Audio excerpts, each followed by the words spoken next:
So first things first, why don't you get recording equipment, Kamran? Mic तो खरीद ले at least अगर videos बना रहा है. You should get a mic. There it is. So 13 साल पहले इंडिया ने वर्ल्ड कप जीता, पूरी कंट्री बर्स्ट हो गई सेलिब्रेशन एंजॉय में. धोनी का जो सिक्स था वो the most iconic shot in the history of Indian cricket if not world cricket बन गया. He became the most legendary captain, one of the most important and impactful cricketing figures of all time. In terms of impact, लोग उसको सचिन के bracket में already put करते हैं. थोड़े लोग तो इवन अबव करते हैं because of the trophies he won as a captain. लेकिन एक और चीज़ उस दिन हुई या फिर नहीं हुई, जिस वजह से आज के दिन तक बहुत ही बड़ा रेजिंग डिबेट है. हर एक क्रिकेट फॉर्म में, हर एक क्रिकेटिंग वीडियो में जब भी ये चीज़ ब्रिंगअप होती है या फिर इसकी इवन स्लाइटली रिलेटेड कुछ होता है, ये डिस्कशन हमेशा स्टार्ट हो जाता है. वो एक गौतम गंभीर को अपने 97 रन्स की इनिंग्स के लिए रिकग्निशन नहीं मिला, उसको man of the match award नहीं मिला, धोनी को मिला. इसलिए लास्ट के 5-6 सालों में एक रेपुटेशन बन गई है गौतम गंभीर की ऑफ बीइंग एक्सट्रीमली बिटर, कि वो जहर उगलता रहता है अपने टीममेट्स के बारे में, चाहे वो धोनी हो या इवन विराट कोहली हो. Yuvraj Singh player of the tournament था 2011 वर्ल्ड कप में. उसके डैड को तो एक करियर मिल गया बेसिकली धोनी बैशिंग का. धोनी क्रेडिट स्टीलर है या नहीं, वो टॉपिक भी हम डिस्कस करेंगे अभी बाद में. लेकिन पहला क्वेश्चन है कि 97 और 91, which was the better innings? Who deserved the man of the match? So let's just analyze the respective contexts of the two player situations when they came to bat. Sehwag 0 पे आउट हो गया और उसने एक review waste कर दिया.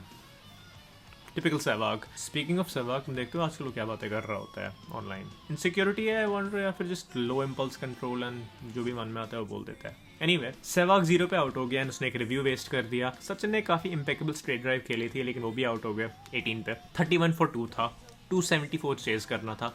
पूरी country का प्रेशर था क्योंकि तुम होम सॉइल पे खेल रहे हो. 28 ईयर्स में वर्ल्ड कप नहीं जीता है एंड तुम्हारे दो बिगेस्ट प्लेयर्स जो हैं ओपनर्स, टॉप रन गेटर्स, दोनों आउट हो गए. एंड फिर आया गौतम गंभीर बैटिंग करने के लिए. एंड उसके बाद जिस लेवल की मैच्योरिटी एंड इंटेलिजेंस के साथ गौतम गंभीर ने बैट की, लोगों को कम्प्लीटली भूल जाते हैं क्योंकि उतनी एक्सप्लोजिव इनिंग्स नहीं थी, लेकिन वो एक नेसेसरी एंड इंपॉर्टेंट इनिंग्स थी स्टेबलाइज करने के लिए इंडिया को. क्योंकि अगर वहाँ पे एक और बंदा आउट हो जाता है ना, वहाँ पे कोलैप्स हो सकती थी इंडियन बैटिंग. एंड 31 for 2 पे उसने एक फौज की partnership with the young Virat Kohli ने 35 रन्स बनाए जो कि बहुत ही ज़्यादा क्रूशल है, more important than any innings that is played in any final. And फिर 114 पे तीसरी विकेट गिरती है एंड फिर वहाँ पे धोनी आया बैटिंग करने के लिए. गौतम गंभीर ऑलरेडी 50s में था. एंड ऑफ कोर्स यहाँ पे फिर क्वेश्चन आ जाता है कि धोनी ने खुद को प्रमोट क्यों किया. इस पे सारे बैक एंड फोर्थ आर्ग्यूमेंट्स होते हैं. थोड़े लोग कहते हैं कि धोनी का अपना डिसीजन था, मूवी ने एटलीस्ट वो डिपिक्ट किया. हरभजन एंड एक दो लोग और, सहवाग, ये कहते हैं कि सचिन का डिसीजन था, उसने एडवाइस किया कि लेफ्ट राइट कॉम्बिनेशन होगा, उससे आगे वालों को ट्रिकी लगेगा बॉल करना. सिंस वो कैप्टन था, मैं कहता हूँ कि अल्टीमेट डिसीजन धोनी का था. तो धोनी ने खुद को प्रमोट किया up the order ahead of batsman like Suresh Raina and specially Yuvraj Singh, जो कि player with the tournament level performances दे रहा था. एंड धोनी की अपार्ट फ्रॉम दिस मैच कोई भी इनिंग्स नहीं थी जिसमें उसने 50+ रन्स किए थे. Was it solely a tactical decision और वॉज इट अ गैम्बल कि अगर मैं यहाँ पे परफॉर्म करता हूँ then I will become a legend forever, अगर मैं आउट हो गया तो क्या हो गया, आगे लोग हैं संभालने को. And it paid off. 91 runs in just 79 balls. He completely destroyed Malinga. Dew आ गई थी तब तक तो खेलना बेटर हो गया था, आसान हो गया था. एंड जो इन दोनों की पार्टनरशिप थी गौतम गंभीर और धोनी की, उसमें वेस्ट प्लेयर गंभीर ही था अंटिल ही गॉट आउट. 213 पे वो आउट हुआ एंड तब 60 रन्स टू विन थे एंड रिक्वायर्ड रन रेट भी उतनी कुछ खास नहीं थी. वहाँ पे धोनी ने एक्सेलरेट किया, काफ़ी ब्यूटीफुली किया. अगर वहाँ पे आउट होता तो मुझे लगता है कि युवराज सिंह और सुरेश रैना संभाल ही लेते हैं इनिंग्स. ऑनेस्टली मुझे लगता है, पर्सनली हो सकता है वो नहीं संभालते, लेकिन मुझे लगता है कि लाइकलीहुड जो है they would have ensured that the ship doesn't sink. In comparison to Gautam Gambhir's arrival at 31 for 2, वहाँ पे कहीं पे भी जा सकती थी गेम.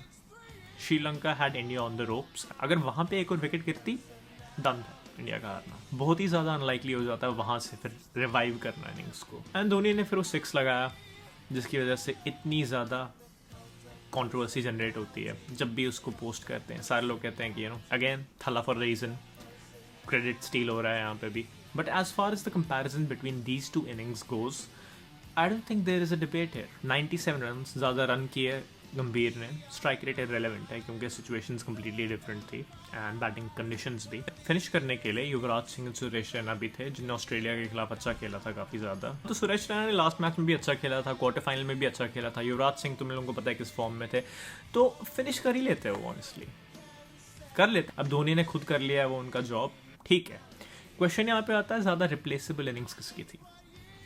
ज़्यादा रिप्लेसेबल धोनी की थी क्योंकि फिनिशर्स थे वहाँ पे रेडी फुल फॉर्म में फिनिश करने के लिए. 2 थे इनफैक्ट. एंड उसके बाद टेल एंडर्स भी थे, क्योंकि 213 पे कुछ 60 रन टू विन थे। अगर वहाँ पे धोनी 40 रन पे आउट भी हो जाता, 80 रन बना ही देते ना ये लोग के, नहीं। लेकिन 31 for 2 पे जब तुम्हारे 2 बेस्ट ओपनर्स आउट हो गए, कौन करता कंस्ट्रक्ट इनिंग्स? नाउ मैं नहीं कह रहा कि अगर गंभीर 5-6 रन पे आउट हो जाता तो डन हो जाता इंडिया का, नहीं, तब भी कुछ हो सकता। लेकिन based on how the match turned out, the more important and the more crucial innings was Gautam Gambhir's. It was in the most stylish, क्योंकि स्ट्राइक रेट हाई नहीं थी, वो विनिंग 6 नहीं था, लेकिन objectively speaking it was the better innings and he should have gotten the man of the match award for it. And उसके बाद हमें ये years and years of entertaining complaining नहीं मिलती। So I would not really change things, क्योंकि मुझे पसंद है वर्जन ऑफ गौतम गंभीर, जहाँ पे लोगों को क्रेडिट देने की ट्राई करता है टीम को, ताकि इसको हाईलाइट करें लोग, थोड़ा ओवर कॉम्पनसेट कर रहा है ऐसे अपनी ऑनेस्टी दिखा के। लेकिन या मेरे ख्याल से गौतम गंभीर की इनिंग्स बेटर थी इन प्लेन वर्ड्स। तो तुम लोग अपना ओपिनियन बोलो, तुम्हें क्या लगता है कौन था man of the match final में, गंभीर या फिर धोनी? किसकी इनिंग्स बेटर थी एंड क्यों?